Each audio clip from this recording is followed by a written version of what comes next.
우리가 요한복음을 살펴보는 중에 본문을 중심으로 영적 분별력에 대해서 꽤 상당 기간 동안 지금 살펴보고 있습니다.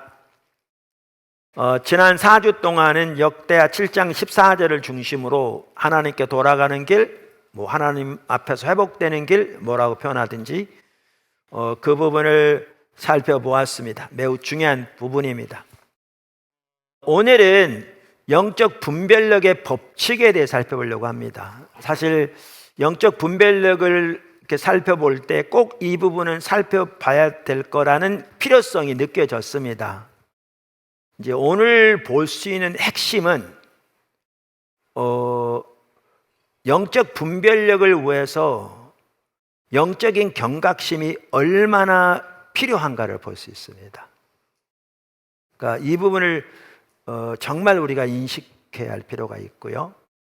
그래서 그런 관점에서 오늘 말씀을 같이 살펴보면 좋을 것 같습니다. 자, 첫째, 영적 분별력의 법칙. 성경에 보면 영적 분별력의 법칙이 나옵니다. 한마디로 요약하면 부익부 빈익빈입니다. 부익부 빈익빈. 그러니까 그 말은 영적으로 보는 자는 더욱 보게 될 것이고 보지 못하는 자는 더 보지 못하게 될 것이라는 것입니다. 다시 말해서 하나님의 기준을 보고 그 위에 서서 하나님과 동행하는 삶을 사는 자에게는 하나님의 관점이 더 비춰지고, 반대로 하나님의 기준을 보지 못하고 임의대로 행하는 자는 영적인 눈이 더 어두워져서 하나님의 기준을 더 보지 못하게 될 거라 그 뜻입니다. 자, 마태복음 13장 11절에 16절입니다. 참고로 예수님이 이 말씀을 씨 뿌리는 비유를 말씀하시고 난 다음에 무슨 말씀인지 몰라 하니까 해석해 주시기 전에 제자들에게 하신 말씀입니다. 그리고 이 구절을 쭉 보시면 알겠지만 이 구절이 지금 영적 분별력에 대해서 말하고 있는 구절임을 볼 수 있습니다. 자, 보시죠. 마태복음 13장 11절. 대답하여 가라사대 천국의 비밀을 아는 것이 너희에게는 허락되었으나 저희에게는 아니 되었나니 무릇 있는 자는 받아 넉넉하게 되되 무릇 없는 자는 그 있는 것도 빼앗기리라. 여기 보십시오. 무릇 있는 자는 받아 넉넉하게 되되 무릇 없는 자는 그 있는 것도 빼앗기리라. 그러니까 여기에 보면 저들은 그 당시 대표적으로 종교 지도자들을 가리키거든요. 그러면서 그러므로 내가 저희에게 비유로 말하기는 저희가 보아도 보지 못하며 들어도 듣지 못하며 깨닫지 못함이니라. 이사야 예언이 저들에게 이루었으니 일렀으되 너희가 듣기는 들어도 깨닫지 못할 것이요 보기는 보아도 알지 못하리라. 이 백성들의 마음이 완악하여져서 그 귀는 듣기에 둔하고 눈은 감았으니 이는 눈으로 보고 귀로 듣고 마음으로 깨달아 돌이켜 내게 고침을 받을까 두려워함이라 하였느니라. 그러나 너희 눈은 봄으로 너희 귀는 들음으로 복이 있도다. 자, 말씀드린 대로 이 구절은 영적 분별력에 대해서 말하는 구절임을 명확하게 볼 수 있습니다. 지금 여기 보시면.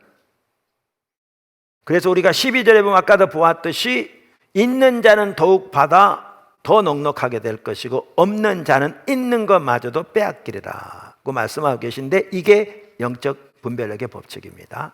성경이 말하는 부익부 빈익빈. 자, 두 번째, 보지 못하는 자는 더욱 보지 못하게 됩니다. 그러니까 이 분별력의 법칙에 보면 보지 못하는 자는 더욱 보지 못하게 됩니다. 그러니까 이 부분을 좀 더 상세히 살펴보려고 하는데요.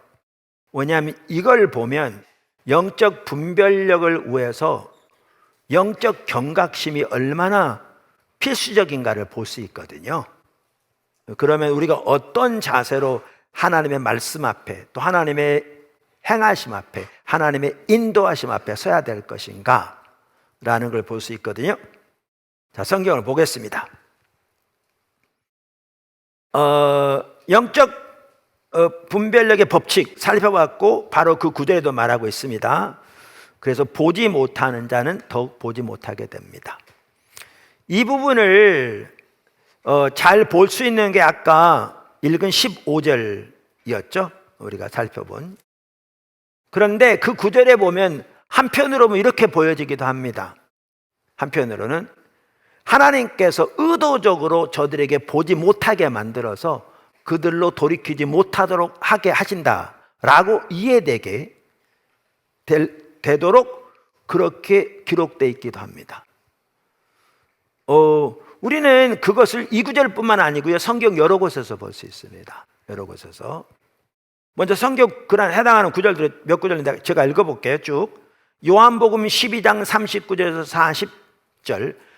이거 영적 분별력과 관련 매우 중요한 구절입니다. 특별히 영적 분별력에 대해서 강조하는 요한복음에 나와 있는 내용이죠. 이렇게 말합니다. 저희가 능히 믿지 못한 것은 이 까닭이니 곧 이사야가 다시 일렀으되, 여기서 이사야서를 인용합니다.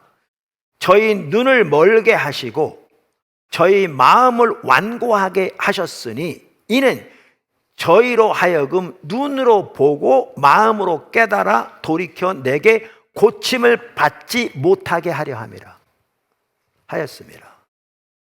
아까 마태복음에서 우리가 읽은 그 구절에는 뭐라고 되어 있냐면 이사야의 예언이 저희에게 이루었으니 일렀으되 너희가 듣기는 들어도 깨닫지 못할 것이요 보기는 보아도 알지 못하리라. 이 백성들의 마음이 완악하여져서, 이게 이제 관건입니다. 핵심입니다. 문제입니다. 이 백성의 마음이 완악하여져서 그 귀는 듣기에 둔하고 눈은 감았으니, 그러니까 마음이 완악하여서 보지 못한다 이렇게 돼 있는 반면에 비슷한 말씀을 인용하시면서 심지어 요한복음에는 그게 뭐라고 돼 있냐면 하나님이 저들의 눈을 멀게 해서 저들의 마음을 완고하게 하셨고 그 이유는 그들이 보고 깨달아 돌이키지 못하도록 하기 위함에 이렇게 말하고 있는 것 같잖아요. 아까 보시면 이 부분을 보다 잘 이해하려면 우리는 뭘 보아야 되냐면요, 하나님은 우리의 중심을 드러내기 위해 의도적으로 우리의 사고를 거스르신다는 사실을 인식해야 합니다. 여러분, 복음에 대해서 말하면서 우리는 십자가에 못 박힌 예수 그리스도를 전하니, 그리스도는 하나님의 능력이 지혜라고 말하면서 동시에 뭐라고 그랬나요? 복음은 유대인들에게는 거리끼는 것이요 그랬잖아요. 걸림돌이라 그 말입니다. 복음에는 하나님의 인도하심에는, 하나님의 역사에는 거치는 것이 있습니다. 사람들로 하여금 걸려 넘어지게 하는 게 있습니다. 제가 그냥 쉬운 예부터 말하고 이제 넘어가겠습니다. 자, 예수님을 믿으면 우리가 구원을 받습니다. 예수님을 믿으면 우리의 모든 죄가 용서받습니다. 예수님을 믿으면 하나님과의 친밀한 교제가 열리고 하나님께서 우리를 위해서 예비하신 그 모든 생명, 은혜 넘치는 삶을 살 수 있고, 이 땅에서뿐만 아니라 우리가 죽어 그 전에 예수님 오시 한다면 죽는다 할지라도 예수님이 다시 오실 때 우리가 부활하여 썩지 않은 부활의 몸을 입게 될 것이며 새하늘과 새 땅에서 주님과 영원히 살게 될 것입니다. 어떤 사람이 그 복음을 듣습니다. 할렐루야 아멘, 얼마나 좋습니까? 나도 그 예수님을 믿고 그 모든 축복을 누리겠습니다. 근데 예수님이 이렇게 말씀하시죠. 근데 예수님을 믿으려면 예수님이 주인이 되셔야 합니다. 그분이 우리의 유일한 주인이 되셔야 합니다. 그래서 우리에게 소중한 우리 자신과 우리 가족과 우리의 돈도, 그 외에도 마찬가지지만 예수님의 주권 앞에 내려져야 합니다. 이게 다양한 부분에 적용되는데 제가 그 부분을 좀 더 살펴보겠습니다. 그럼 우리는 어디서 이 부분을 볼 수 있느냐? 이게 중요한 법칙인데요. 우리는 예수님이 태어나셨을 때 시므온이 예수님에 대해서 예언하거든요. 그 구절에서 이 하나님의 법칙을 볼 수 있습니다. 아주 중요한 법칙입니다. 그게 어디 나오냐면 누가복음 2장 34절 35절에 나옵니다. 누가복음 2장 34절 35절에 나옵니다. 시므온이 저희에게 축복하고 그 모친 마리아에게 일러 가로되 보라, 이 아이는 이스라엘 중 많은 사람의 패하고 흥함을 위하여 비방을 받는 표적이 되기 위해 세움을 입었고 또 칼이 내 마음을 찌르듯 하리라. 이는 여러 사람의 마음의 생각을 드러내려 함이니라 하더라. 자, 여기 보면 뭐라고 말하냐면요, 시므온이 예수님에 대해서 예언하기를 예수님은 많은 사람의 흥함을 위해서뿐만 아니라 패함을 위해서 세움을 입었다는 거예요. 그러니까 우리가 일반적으로 이해할 때 예수님은 우리를 구원하시기 이 땅에 오셨잖아요. 아까도 말씀드린 우리가 죄가 용서받고 우리가 하나님의 자녀가 되고 하나님과 관계가 회복되어지고 하나님이 우리를 예비하신 그 모든 생명과 은혜가 넘치는 하나님과 동행하는 복된 삶을 살도록 하기 위해 오셨잖아요.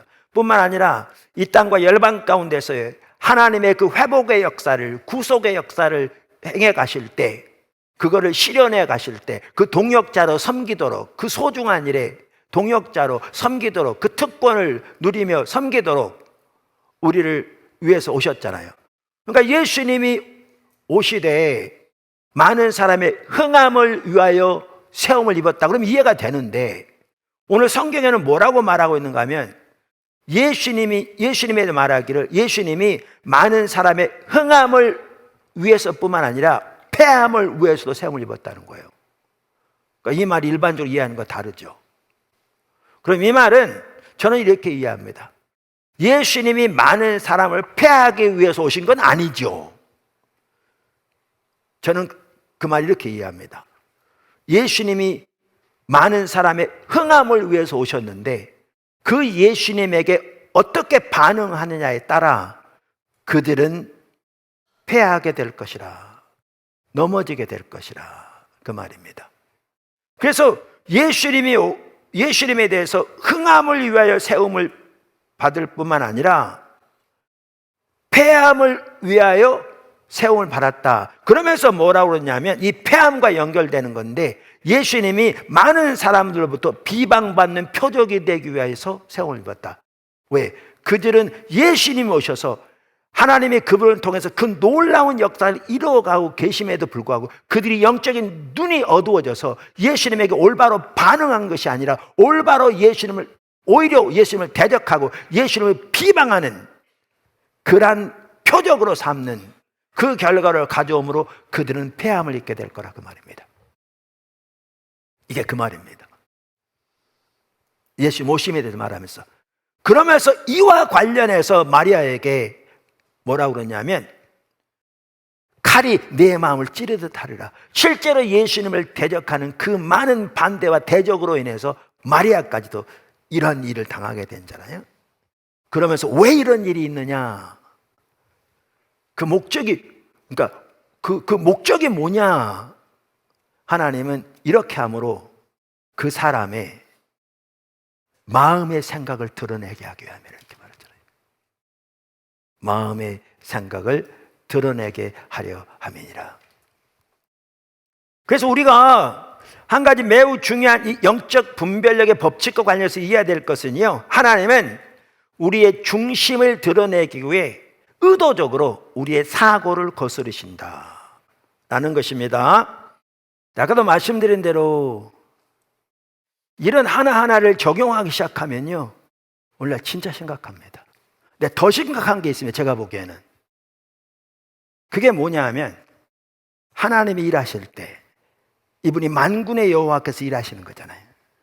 일하실 때 본인들이 몰라서, 깨닫지 못해서, 보지 못해서 반응을 보이지 않고 회개하지 않고 사모하지 않았을지 모르지만 이것이 용납되지 않는다는 겁니다. 그리고 그 결과는 심각하다는 겁니다. 그걸 우리는 어디서 볼 수 있냐면 마태복음 11장 16절에서 24절 그리고 12장 41절 42절에서 볼 수 있습니다. 자, 한번 보시죠. 이 세대를 무엇으로 비유할꼬? 비유컨대 아이들이 장터에 앉아 제 동물을 불러 가로되 우리가 너희를 향하여 피리를 불어도 너희가 춤추지 않고 우리가 애곡하여도 너희가 가슴을 치지 아니했다함과 같도다. 그러니까 이 시대를 어떻게 비유할꼬 그러면서 하나의 비유를 드시는 거죠. 애들이 소꿉장난 하는데 결혼하는 예식에 소꿉장난 하는 거예요.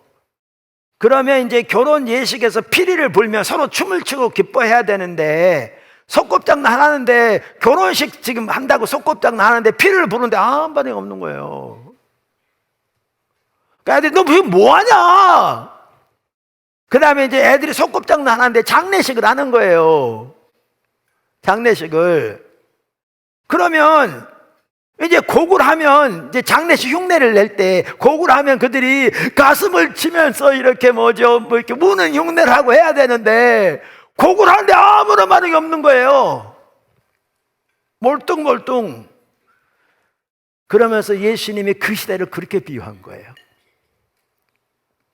이 말은 뭐냐 하면 하나님이 예수님의 삶을 통해 예수님을 통해 사시는 일을 통해 지금 피리를 불어도 저들이 전혀 반응을 보이지 않고 곡을 해도 전혀 반응을 보이지 않는 이 시대를 어떻게 비유할꼬? 그러면서 이렇게 말합니다. 요한이 와서 먹지도 않고 마시지도 아니하며 저희는 말하기를 귀신이 들렸다 하더니 인자가 와서 먹고 마시며 말하기를 보라 먹기를 탐하고 포도주를 즐기는 사람이요 세리와 죄인의 친구로도 하니, 그러니까 반대하기 위한 반대인 거죠. 오늘날 정치인들처럼 이리 갖다 붙이고 저리 갖다 붙여서 그 시대에 하니 지혜는 그 행한 일로 인하여 옳다함을 얻느니라. 예수께서 권능을 가장 많이 베푸신 마을들이, 자 여기 보시면 이런 거죠. 그러니까 뭐예요? 하나님의 그 놀라운 역사를 일으키시는데 반응하지 않는 거죠. 반응하지 않는 거죠. 중심이 옳지 않으니까 마음이 완악해져서. 그러니까 그들은 예수님이 하나님께로부터 왔으면 그렇게 했겠냐 그 말이죠. 그들의 박스에 들어오지 않은 것을 두고 그들은 배척한 거죠.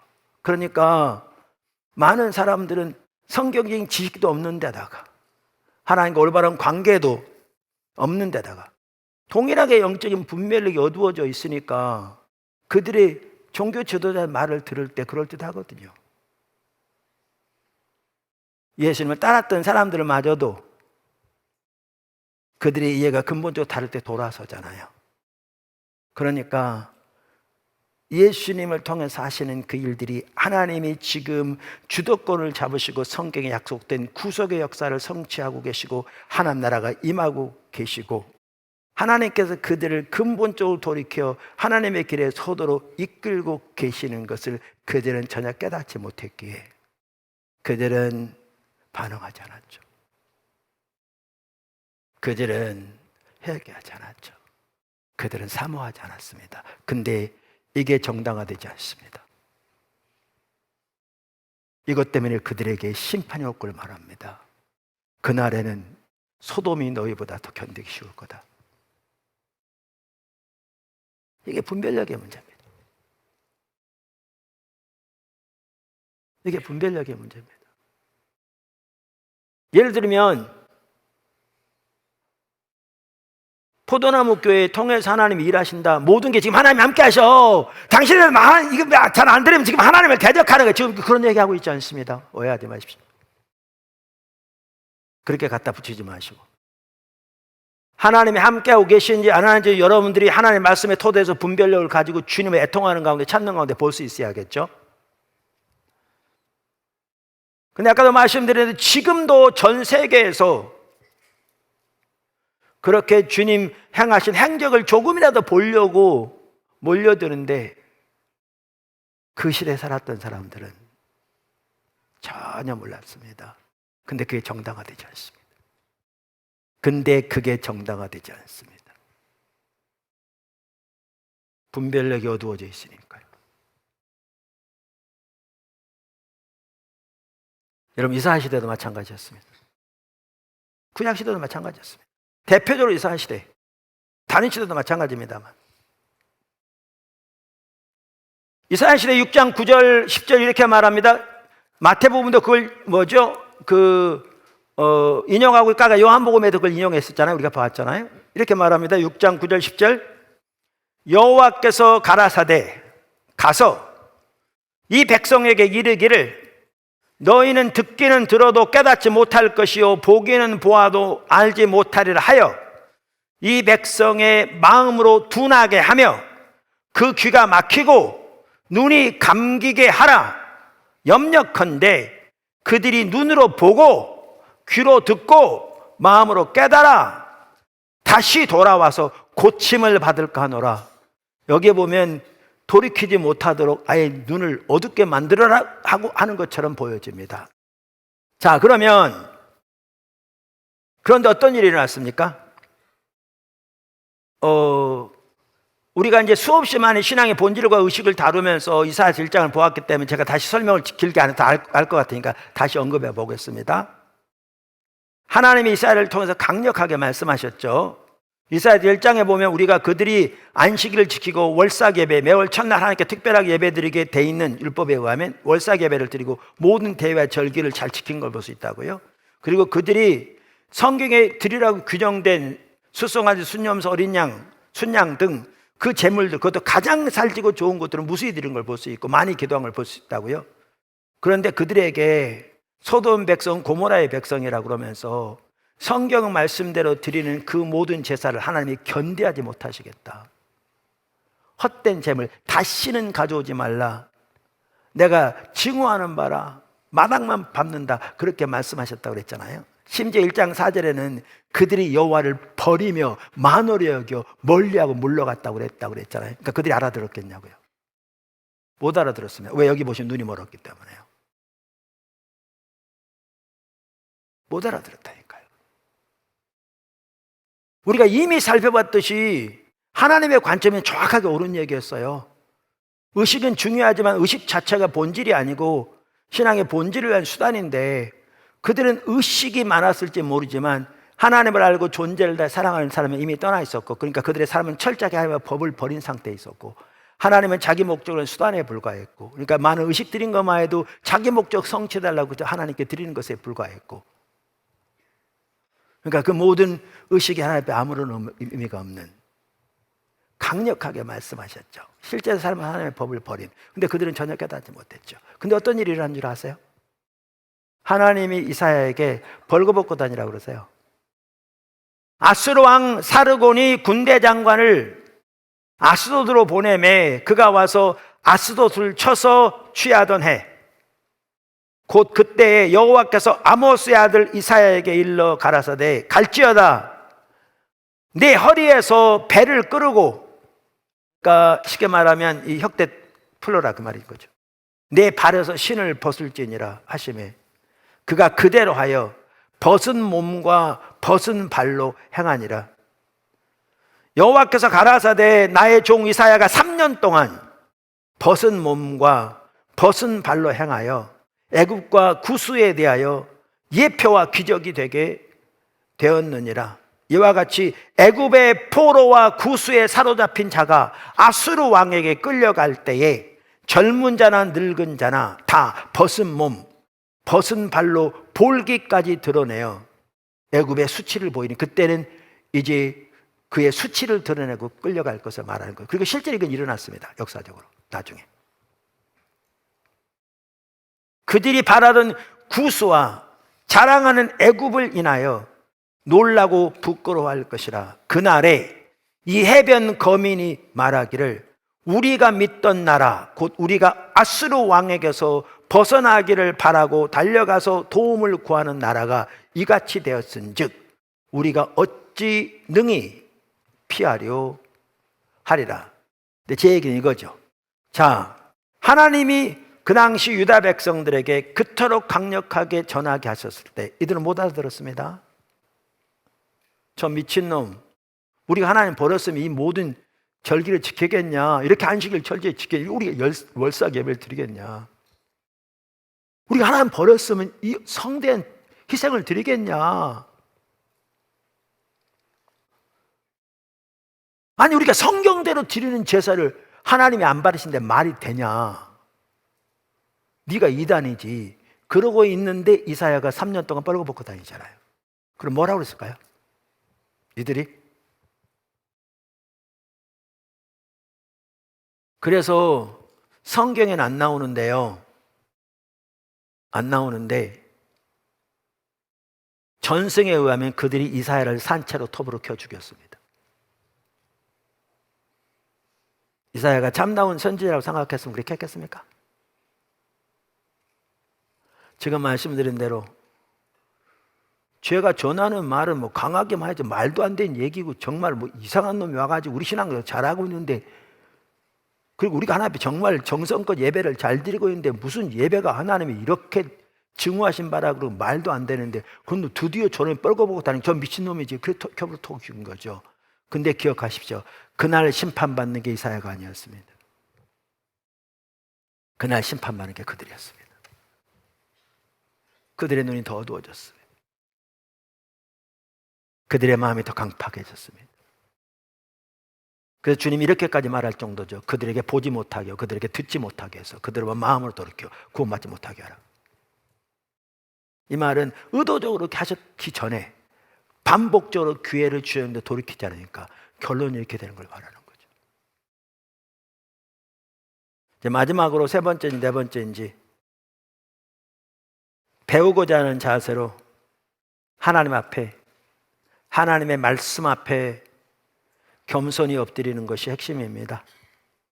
그래서 우리가 영적 분별력을 위해서, 하나님과 동행하는 삶을 위해서 이러한 영적 분별력의 법칙을 보면 명백하게 볼 수 있듯이 모든 면에 그렇습니다만, 여러 차례 살펴봅니다만, 배우고자 하는 자세로 하나님 앞에, 하나님의 말씀 앞에 겸손히 서는 것이 결국 핵심입니다. 이걸 아주 잘 볼 수 있는 구절이 어디냐면 마태복음 11장입니다. 침례 요한의 얘기죠. 먼저 성경을 읽을게요. 마태복음 11장 1절에서 6절입니다. 예수께서 12 제자에게 명하시기를 마치시고 이에 저희 여러 동네에서 가르치시며 전도하시려고 거기를 떠나가시니라. 요한이 옥에서 그리스도의 하신 일을 듣고 제자들을 보내요. 옥에서 그리스도의 하신 일을 듣고 제자들을 보내요. 예수께 여짜오되 오실 그이가 당신이 오니까 우리가 다른 일을 기다리오리까? 예수께서 대답하여 가라사대 너희가 가서 보고 듣는 것을 요한에게 고하되. 지금 예수님이 바로 이런 하고 계셨어요. 그게 다음 절에 나와요. 그러면서 너희가 지금 보고 듣는 것을 요한에게 고하라. 그러면서 소경이 보며 안진뱅이가 걸으며 무리가 깨끗함을 받으며 귀머거리가 들으며 죽은 자가 살아나며 가난한 자에게 복음이 전파된다 하라. 보낸 다음에 예수님 하신 말씀이죠. 누구든지 나를 인하여 실족하지 아니하는 자는 복이 있도다 하시니라. 그러니까 여기에 보면 우선 침례 요한이 옥에 갇혀 있습니다. 우리가 마태복음 14장 3절 4절에 보면 그 내용이 나오는데요. 헤롯 왕이 그의 동생 빌립의 아내 헤로디아를 자기 아내로 취합니다. 그러니까 침례 요한이 강력하게 그것을 책망합니다. 악한 일이라고.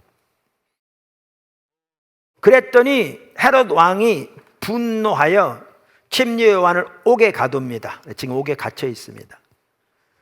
유대 역사가인 요세푸스에 의하면 그의 책에 보면 이때 헤롯 왕은 침례 요한을 사방이 절벽으로 둘러싸인 천연의 요새인 사해 동쪽의 마카리우스 성의 감금에 두었다고 기록하고 있습니다. 그리고 우리가 잘 아는 대로 침례 요한은 그곳에서 1년 정도 감금된 후에 사악한 헤로디아의 요구로 결국 참수형을 당합니다. 그럼 지금은 참수형을 당하기 전에 옥에 갇혀 있을 때의 얘기 같습니다. 예수님께서 이렇게 사역하고 계신데 침례 요한이 예수님이 하시는 것을 들었다고 써 있습니다. 그리고 보내서 묻는데 다른 말도 아니고 뭐라고 묻느냐 하면 예수님에게 당신이 오실 메시아입니까? 아니면 우리가 다른 사람을 기다려야 합니까? 묻습니다. 무슨 말이냐면 예수님에 대한 회의가 들었습니다. 지금. 그래서 묻는 거죠. 그러면 왜 침례 요한이, 다른 사람도 아닌 침례 요한이 예수님에 대해서 회의가 들었느냐는 거예요. 어떤 사람은 그렇게 말하는 사람도 있습니다. 감옥에 갇혀서 오랫동안 갇혀 있다 보니 예수님에 대한 확신이 이제 식어져서 회의가 들었다. 근데 저는 그 말이 안 맞다고 생각합니다. 왜냐하면 바로 11장 앞장에 보면 10장에서 예수님께서는 예수님을 따르면 핍박이 있을 거라고 말하면서 핍박을 당할 때 염려하지 말라고 하나님의 성령께서 함께 하실 거라고, 심지어 무슨 말을 할지 두려워하지 말라고 성령께서 그 시점에서 그에게 말할 말을 주실 거라고 되어 있습니다. 제가 시간을 아껴서 지금 안 읽고 있습니다. 10장 17절 20절에 보면 나옵니다. 그리고 사도행전을 보면 그렇게 사도들이 핍박을 당하고 초대교회가 핍박을 당할 때 성령께서 그들에게 함께 하셨던 걸 볼 수 있습니다. 안 맞습니다. 그럼 왜 시험에 들었고 회의가 들었느냐? 요한이 알고 있던 메시아에 대한 이해와 예수님이 하고 계신 일이 달랐습니다. 그러니까 우리가 침례 요한에 대한 기록을 보면요, 요한복음 3장 7절 이하만 하더라도 침례 요한은 예수님을 말세의 심판자로 오실 메시아로 이해했습니다. 그래서 거기 7절 이하에 보면 바리새인과 사두개인 많은 사람들이 요한이 침례 베푸는 것을 온 걸 보고 그들을 꾸짖었죠. 독사의 자식들아, 누가 너희를 가르쳐 임박한 진노를 피하라 하더냐. 그래서 회개에 합당한 열매를 맺으라. 그러면 10절에 보면 이미 도끼가 나무 뿌리에 놓였으니 좋은 열매는 맺지 아닌 나무마다 찍어 불에 던지우리라, 이렇게 말하고 있잖아요. 그러면서 손에 키를 들고 자기의 타작마당을 정하게 하사 알곡을 모아 곳간에 들이고 죽정이는 꺼지지 않는 불에 태우리라. 바로 그 일을 하시리라. 예수님이 그렇게 말하고 있잖아요. 그런데 듣는 소리를 보니까, 아까 보니까 눈먼 자가 치유되고 뺑 깨끗함을 받고 가난한 자에게 복음이 전파된다 그러니까 이해가 다른 거죠. 근데 이때 중요한 게 그겁니다. 이때 그 당시 종교 지도자들은 나름대로 성경적인 지식을 토대로 메시아에 대한 이해를 가지고 있을지 모르지만 사람들에 대한 의견에 대한 의견을 가지고 그런 거죠. 어느 정도 정통적이게 모르지만 그 지식은 매우 편협한 거거든요. 뿐만 아니라 결국 우리가 신앙의 본질에서 하나님과 동의하는 삶을 살아야 하나님의 말씀도 올바로 이해하죠. 근데 그들의 삶은 철저하게 하나님 버린 상태고 영적인 분별력은 철저히 가려져서 눈먼 소경이고, 그러니까 하나님의 관점은 가려져 있는 그런 상태에서 성경적인 지식이 정통이라고 하나님 올바로 알 수 없는 거거든요. 제가 설명하기 너무나 길어지니까 잘 알도록. 그리고 알면 얼마나 알겠습니까? 바리새인의 종교치의 지식이 됐으면 얼마나 됐겠습니까? 그 편협한 지식, 특별히 하나님과의 친밀한 교제에서 있지 않은 하나님의 관점에 가려진 상황에 있는 그것, 근데 그들은 그것을 토대로 예수님을 대적했습니다. 왜? 그 속에 배우고자 한 자세가 없었으니까. 근데 침례 요한은 어려서부터 예수님이 친척 간에 잘 알았고, 그분도 당연히 성경적인 지식이 있었을 겁니다. 우리가 확인할 길이 없지만. 그러나 그것뿐만 아니라 그런 하나님께로부터 직접 들었잖아요. 그리고 하나님의 그 선지자로서 하나님과 동행하면서 그 하나님이 그에게 말씀하시고 그런 일을 이루어 가시고 하나님의 마음을 보이시고 그런 거잖아요. 그런데도, 그리고 그가 예수님이 이럴 뿐이라고 말한 게 틀린 말이 아니에요. 그 일은 예수님의 재림 때 이루어지죠. 구약에서는 초림과 재림이 나눠져 있지 않아요. 여러분, 산이 두 개가 이렇게 있어서 공간이 길더라도 멀리서 하나로 보여요. 구약은 예수님의 오심이 하나로 예언되어 있지 초림과 재림이 나눠져 있지 않아요. 그러니까 예수님은 그런 분 맞아요, 정확하게. 근데 그 일은 재림 때 이루어질 거예요. 근데 예수님이 오셔서 하나님 나라의 일들을 행하고 계시면서 하나님 나라의 성격을 더 나타내고 계셨잖아요. 근데 침례 요한은 종교 지도자들과는 달리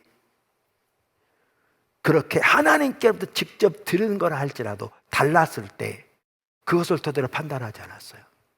어디 섰느냐? 예수님에게 사람을 보낸 거죠. 오늘날 우리로 말하면 말씀 앞에, 하나님 앞에 하나님의 뜻을 알고자 하는 자세로 정직하게 겸손하게 엎드린 거죠. 이걸 통해서 침례 요한은 이렇게 말세의 심판자로 오시는 예수님뿐만 아니라 하나님 나라를 세우시고 사랑으로 그들을 보살피시며 그들을 회복하시는 하나님 메시아로서도 더 풍성하게 알게 된 거죠.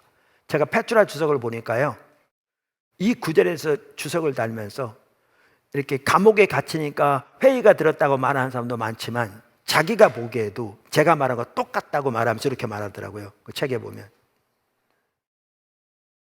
그러나 주된 원인은 예수가 그 당시 흔히 이해되고 있었던 민족적 차원의 메시아 사역을 충족시키지 않고 있었기 때문이었다. 즉 요한은 자기가 선포한 바와 같이 이미 도끼가 나무 뿌리에 놓였으니 찍혀 불에 던지우리라는 심판을 기대했으나 예수는 심판보다 사랑의 사역을 행하고 있었던 것이다. 즉 그는 적어도 예수가 오실 메시아라면 엘리야와 같은 메시아적 표징을 구체적으로 나타내 보여야만 하지 않은가라는 강한 의심을 품었던 것이다. 따라서 그는 예수 행위가 메시아로서는 합당치 않게 생각되었던 것이다. 근데 그랬을 때 종교 지도자들과는 전혀 다른 반응을 보입니다. 이게 핵심입니다. 우리가 잘 아는 이사야서 66장 2절 하반절에 나온 얘기죠. 그 자세가 핵심인 거죠. 여러 번 나누죠. 1절부터 이렇게 말하죠. 여호와께서 이같이 말씀하시되 하늘은 나의 보좌요 땅은 나의 발등상이니 너희가 나를 위하여 무슨 집을 지을꼬 나의 안식할 처소가 어디랴. 나 여호와가 말하노라 나의 손이 이 모든 것을 지어서 이루었느니라. 그 다음 보십시오. 무릇 마음이 가난하고 심령에 통회하며 나의 말을 인하여 떠는 자 그 사람은 내가 권고하려니와. 침례 요한에게 이게 있었습니다. 주님과 동행하려면 때로는 우리 눈에 다르게 보이고 우리에게 달리 보일 때 무조건 따르라 무조건 비판하는 게 아니라 요한처럼 그러니까 하나님의 뜻을 알아 그 가운데 행하고자 하는 겸손한 자세를 가지고 하나님 앞에 하나님 말씀 앞에 서야 합니다. 무엇보다 신앙의 본질 가운데서 하나님 알고 존재를 다 사랑하며 하나님 행하시면 온 사람 동참하는 그 삶 가운데 있어야 영적인 분별력도 주어지고 그 상황에서 그렇게 말씀 앞에 올바로 서야 하나님과 동행하는 삶이 가능합니다. 안 그러면 예수님의 시대에 그 어마어마한 일을 행하시고 지금까지도 수많은 나라에서 수시로 사람들이 그것을 방문하는 일이 있었지만 그 옆집에서 그 동네에서 그들은 어떠한 반응도 어떠한 회개도 어떠한 사모함도 없이 그것이 당연하다고 생각했을지 모르지만 그것이 얼마나 큰 심판을 가져올 영적인 눈을 어둡게 하는 행실인지를 모른 채 그들은 죽어갔습니다. 그렇게 됩니다. 우리 신앙의 모든 면에서 얼마나 영적인 경각심을 가지고 깨어 있어야 하나님과 동행하며 영적인 분별력 가운데 올바로 행할 수 있는지를 적나라하게 볼 수 있는 구절입니다. 설교입니다. 아까도 광고 때 말씀드린 대로 하나님께 참으로 귀하게 일하고 계신데, 모든 성도가 이제 배운 것들이 구체적으로 사는 관점에서 하나님의 열매가 맺혀지는 데까지 다 복되어져서 정말 하나님께 영광이고, 교회를 통해 하나님 뜻이 놀랍게 이루어지며 하나님 뜻이 땅과 열방까지 이루어지는데 더 귀하게 쓰임받게 되기를 예수님 축복합니다.